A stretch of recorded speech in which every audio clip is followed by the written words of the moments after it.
Hello दोस्तों, स्वागत है आपका स्टडी विद एपीएस में। दोस्तों, डेली करंट अफेयर्स के सेशन में आज है 2 जुलाई 2020। तो आज के जो इम्पोर्टेंट करंट अफेयर्स जो आपकी आगामी प्रतियोगी परीक्षाओं के लिए इम्पोर्टेंट होंगे, तो दोस्तों अगर आप चैनल पर नए हो तो चैनल को सब्सक्राइब कर लीजिए और बेल आइकन पर प्रेस कर दीजिए, जिससे आपको लेटेस्ट वीडियो की नोटिफिकेशन मिलती रहेगी। तो चलिए दोस्तों, देखते हैं कल की सुर्खियों से बने हुए क्वेश्चंस। क्वेश्चन नंबर 1 पे आते हैं। हाल ही में शोधकर्ताओं ने किस देश में स्वाइन फ्लू G4 नाम के फ्लू वायरस का पता लगाया है? यस दोस्तों, ऑफ कोर्स चीन ही होगा। यहाँ पे ऑप्शन नंबर ए करेक्ट होगा। चीन, जापान, अमेरिका है, तो इसमें ऑप्शन नंबर ए करेक्ट होगा, चीन। चीन में नए नए एक वायरस का पता चला जिसका नाम स्वाइन फ्लू जी फोर है। दोस्तों, ये जो स्वाइन फ्लू जी फोर है, यही H1N1 स्वाइन फ्लू जो 2009 में फैला था, उसी का ही अनुवांशिक वंशज है। दोस्तों, आपको बताते चलें कि 2011 से 2018 तक चीन के वैज्ञानिकों ने रिसर्च किया है और 30,000 सूअरों के नाक से स्लैब इकट्ठा किया, और उस स्लैब की जांच से पता चला कि चीन में 179 तरह के स्वाइन फ्लू हैं, जिनमें से एक आपका ये स्वाइन फ्लू G4 है, जो 2016 से सूअरों में पनप रहा है। तो दोस्तों, यहाँ पे ऑप्शन नंबर ए करेक्ट होगा, चीन। दोस्तों, क्योंकि इसकी भी वैक्सीन बनी नहीं है, तो यह भी कोरोना की तरह महामारी फैला सकता है, और सूअरों से ट्रांसफ़र हो गए इंसानों में, और इंसानों से इंसानों में ट्रांसफ़र हो सकता है। तो यह भी वायरस अगर कंट्रोल नहीं हुआ तो महामारी का रूप ले लेगा। तो यहाँ पे ऑप्शन नंबर ए करेक्ट होगा, चीन। चलिए दोस्तों, आते हैं नेक्स्ट क्वेश्चन पे। खिलाड़ियों को प्रतिबंधित दवाओं और उनके इस्तेमाल से बचने के लिए नाडा ऐप किसके द्वारा लॉन्च किया गया है? राजनाथ सिंह, किरण रिजिजू, अमित शाह, या फिर इनमें से कोई नहीं? तो दोस्तों, इसमें ऑप्शन नंबर बी करेक्ट होगा, किरण रिजिजू, जो कि केंद्रीय खेल मंत्री हैं, उनके द्वारा ये ऐप लॉन्च किया गया है। तो दोस्तों, यहाँ पे नाडा ऐप है, नाडा ऐप। तो नाडा के बारे में जान लेते हैं। नाडा का फुल फॉर्म होता है national anti doping agency, NADA, national anti doping agency. दोस्तों, इसकी स्थापना कब हुई थी? इसकी स्थापना हुई थी 24 नवंबर 2005 को इसकी स्थापना हुई थी। और इसके जो चेयरमैन होते हैं, वो जो केंद्रीय खेल मंत्री होते हैं, वही इसके चेयरमैन होते हैं। तो इसके चेयरमैन कौन होंगे दोस्तों? किरण रिजिजू इसके चेयरमैन होंगे। और इसके CEO कौन है इस समय? इसके CEO हैं नवीन अग्रवाल। और एक चीज़ और दोस्तों आपको बताते चलें कि ये जो नाडा है, NADA, इसका जो मोटो है वो क्या है? Play fair. इसको याद रखेंगे दोस्तों, इंपॉर्टेंट है। प्ले फेयर इसका मोटो है, FAIR, प्ले फेयर। तो यहाँ पे ऑप्शन नंबर बी करेक्ट होगा, किरण रिजिजू।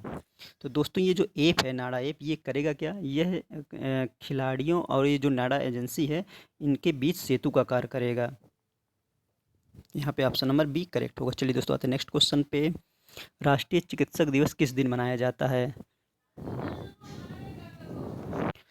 तो इसमें ऑप्शन नंबर ए 29 जून, 30 जून, 1 जुलाई, या फिर इनमें से कोई नहीं? तो दोस्तों, राष्ट्रीय चिकित्सक दिवस मनाया जाता है 1 जुलाई को। राष्ट्रीय चिकित्सक दिवस मनाया जाता है। दोस्तों, ये जो चिकित्सक दिवस है, इसका उद्देश्य क्या होता है? दोस्तों, ये चिकित्सक दिवस है, इसका उद्देश्य है कि डॉक्टरों को उनके अमूल्य योगदान के लिए सम्मान देना, इसका मेन उद्देश्य होता है। दोस्तों, ये भारत में 1991 से मनाया जा रहा है। मनाने का रीज़न क्या है कि इसको 1 जुलाई को ही मनाया जाता है? दोस्तों, भारत के जो महान डॉक्टर थे, उनका नाम विधान चंद्र राय थे। उनके जन्म दिवस के अवसर पे ही इसको मनाया जाता है। उनका जन्म हुआ था 1 जुलाई 1882 में उनका जन्म हुआ था, इसलिए उन्हीं के जन्म दिवस पे इसको मनाया जाता है 1 जुलाई को। तो इसमें ऑप्शन नंबर यहाँ पे ए करेक्ट होगा, 1 जुलाई को। चलिए दोस्तों, आते हैं नेक्स्ट क्वेश्चन पे। हाल ही में रामनाथ कोविंद ने अटॉर्नी जनरल के वेणुगोपाल का कार्यकाल कितने वर्ष बढ़ा दिया है? 1 वर्ष, 2 वर्ष, 3 वर्ष, या फिर इनमें से कोई नहीं? तो दोस्तों, इसमें ऑप्शन नंबर ए करेक्ट होगा, 1 वर्ष।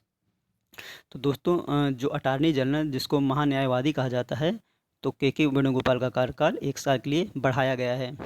दोस्तों, ये जो के वेणुगोपाल राव हैं, ये 15वें महान्यायवादी या अटॉर्नी जनरल थे, 15वें। इनका जो कार्यकाल होता है वो 3 साल का होता है। आपको पता चल, इनका कार्यकाल 3 साल का होता है। तो ये 2017 से थे, 2017 से 2020 तक के बीच में। तो लेकिन अब इनका कार्यकाल 1 वर्ष बढ़ा दिया गया है।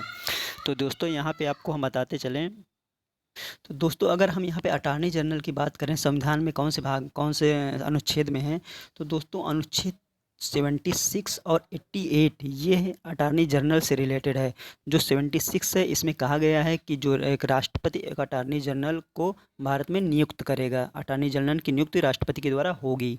तो अनुच्छेद 76 में ये चीज़ कही गई है। और 88 जो अनुच्छेद 88 है उसमें कहा गया है कि जो अटॉर्नी जनरल होगा वो किसी भी सदन में या समितियों में बोल सकता है, लेकिन उसे मत देने का अधिकार नहीं होगा। वो किसमें कहा गया है? अनुच्छेद 88 में। तो दोस्तों अनुच्छेद 76 और 88 जो हैं वह अटॉर्नी जनरल से संबंधित हैं। तो यहाँ पे दोस्तों आपका ऑप्शन नंबर क्या होगा? 1 साल के लिए इनका कार्यकाल बढ़ाया गया है। चलिए दोस्तों, तो आपको बताते चलिए, जो अटॉर्नी जनरल होता है, यह महान्यायवादी, ये भारत सरकार का एक विधि अधिकारी होता है। ठीक दोस्तों, चलिए आते हैं नेक्स्ट क्वेश्चन पे। हाल ही में भारत के किस राज्य में भारत का पहला कवक पार्क विकसित किया गया है? हिमाचल प्रदेश, उत्तराखंड, असम या फिर इनमें से कोई नहीं? तो दोस्तों इसमें ऑप्शन नंबर बी करेक्ट होगा, उत्तराखंड। उत्तराखंड में अभी हाल ही में एक भारत का पहला कवक पार्क, जिसे लाइकेन बोला जाता है, लाइकेन पार्क विकसित किया गया है।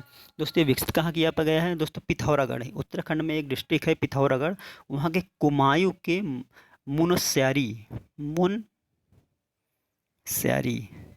मुनस्यारी में वन विभाग के द्वारा इसको विकसित किया गया है। तो दोस्तों ये जो लाइकेन होता है, तो ये लाइकेन पार्क विकसित किया गया है। तो ये लाइकेन आपको बता दें क्या होता है दोस्तों? तो लाइकेन एक प्रकार की वनस्पति है जो दीवारों, चट्टानों या फिर मिट्टी पे पनपता है। ठीक दोस्तों, ये पौधा नहीं होता है। ठीक, तो इसमें ऑप्शन नंबर आपका बी करेक्ट होगा। तो वहाँ पे उत्तराखंड आया है, तो उत्तराखंड के भी बारे में जान लेते हैं दोस्तों। उत्तराखंड के जो इस समय राज्यपाल हैं वो हैं बेबी रानी मौर्य। यहाँ के जो मुख्यमंत्री हैं वो हैं त्रिवेंद्र सिंह रावत। यहाँ पे लोकसभा की सीटें हैं 5, राज्यसभा की सीटें हैं 3, और यहाँ पे विधानसभा की जो सीटें हैं वो हैं 70। तो यहाँ पे ऑप्शन नंबर बी करेक्ट होगा, उत्तराखंड। चलिए दोस्तों आते हैं नेक्स्ट क्वेश्चन पे। किल कोरोना अभियान की शुरुआत किस राज्य से हुई है? मध्य प्रदेश, उत्तर प्रदेश, राजस्थान या फिर इनमें से कोई नहीं? तो दोस्तों इसमें ऑप्शन नंबर ए करेक्ट होगा, मध्य प्रदेश गवर्नमेंट के द्वारा किल कोरोना अभियान चलाया गया है। दोस्तों ये जो किल कोरोना अभियान है ये है क्या? दोस्तों ये अभियान चलाया गया है 1 जुलाई से 15 जुलाई के बीच में। इसमें होगा क्या कि यहाँ डोर टू डोर सर्वे होगा, मतलब घर घर जाकर सर्वे किया जाएगा और जानकारी इकट्ठा की जाए कि घर में किसी को सर्दी, बुखार, खांसी इस तरह की चीज़ें तो नहीं हैं। अगर हैं तो उनको परामर्श दिया जाएगा और इलाज दिया जाएगा इससे इन सब चीज़ें होने पर। तो यहाँ पे ऑप्शन नंबर ए करेक्ट होगा, मध्य प्रदेश गवर्नमेंट के द्वारा यह अभियान चलाया जा रहा है 15 दिनों के लिए, 1 जुलाई से 15 जुलाई के बीच में। तो यहाँ पे ऑप्शन नंबर ए करेक्ट होगा। चलिए दोस्तों आते हैं नेक्स्ट क्वेश्चन पे। भारत के किस युवा अंपायर को आईसीसी की एलीट पैनल में शामिल किया गया है? नितिन मेनन, नीतीश कुमार, निखिल राज या फिर इनमें से कोई नहीं? तो दोस्तों इसमें ऑप्शन नंबर ए करेक्ट होगा, नितिन मेनन को हाल ही में एलीट पैनल में शामिल किया गया आईसीसी के। वो एक युवा अंपायर हैं भारत के। तो दोस्तों यहाँ पे आईसीसी आया है, तो आईसीसी के बारे में बता दें आपको। इसका फुल फॉर्म होता है इंटरनेशनल क्रिकेट काउंसिल। इसकी स्थापना हुई थी 15 जून 1909 को इसकी स्थापना हुई थी। दोस्तों इसमें 104 मेंबर हैं इस समय करंट में। और आपको बताते चलें यहाँ के जो चेयरमैन हैं वो हैं शशांक मनोहर, लेकिन अभी हाल ही में उन्होंने इस्तीफ़ा दे दिया है। तो इस समय जो चेयरमैन का चुनाव होने वाला है, जिसकी दौड़ में सौरव गांगुली नंबर 1 पे चल रहे हैं। तो यहाँ पे ऑप्शन नंबर ए करेक्ट होगा, नितिन मेनन आईसीसी के एलीट पैनल के सबसे युवा एम्पायर हैं भारत के। तो यहाँ पे ऑप्शन नंबर ए करेक्ट होगा। आते हैं नेक्स्ट क्वेश्चन पे। फिच ने 2021-22 में भारत की विकास दर घटाकर कितने प्रतिशत कर दी है? 9.5%, 9%, 8% या फिर इनमें से कोई नहीं? तो दोस्तों इसमें ऑप्शन नंबर सी करेक्ट होगा, 2021-22 में विकास दर को घटाकर 8% कर दिया गया है। पहले 9.5 कहा गया था, लेकिन उसको घटा के 8% कर दिया गया है। इसके द्वारा, फिच के द्वारा। चलिए दोस्तों आते हैं नेक्स्ट क्वेश्चन पे। केंद्र सरकार ने आफ्सपा के तहत किस राज्य को अगले 3 महीने के लिए अशांत क्षेत्र घोषित किया है? नागालैंड, मणिपुर, असम या फिर इनमें से कोई नहीं? तो दोस्तों इसमें ऑप्शन नंबर ए करेक्ट होगा, नागालैंड में 6 महीने के लिए अशांत क्षेत्र इसको घोषित कर दिया गया है।